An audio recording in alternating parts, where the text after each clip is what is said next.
تعمل ايه لو زعلتها وهي دلوقتي مسكتك في كورنر وهتقلب تاريخك كله من ساعه ما انت اتولدت؟ رقم واحد، ما تجادلش، ما تبررش.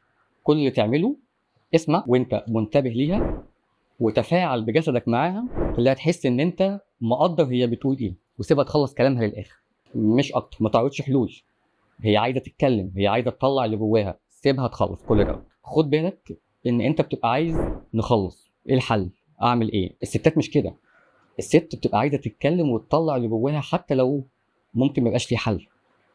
مجرد ان هي تتكلم وتطلع كل مشاعرها وانت تسمعها باهتمام، 90% خلاص حررت مشاعرها، هتهدى عليك. بعدها اي كلمه حلوه هتصفي الموضوع بالكامل. الستات غيرنا، الستات لازم يصفوا المشكله او الحاجه اللي حصلت على الترابيزه.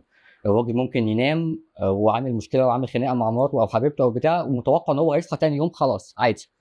لا، الستات بيتعاملوا بالتراكمات، واحسن لك انت تصفي كل موضوع اول باول، لان وقت ما تيجي مشكله وهتلاقيها بتجيب لك ذكرياتك من سنين، كل ده هيبقى بسببك انت، لان انت ما صفيتش معاها اي مشكله او اي حوار، وهتلاقي غضبها سريع على مشكله او حاجه تافهه، مش بسبب الموقف نفسه، ده بسبب ان هي جواها تراكمات من المواقف قبل كده سابقه او مشاكل معاك وانت ما صفيتهاش. خد بالك، الست عندها القدره انها تتكلم من 6000 ل 8000 كلمه في اليوم، ولو ما عملتش ده معاك هتعمله مع اصحابها.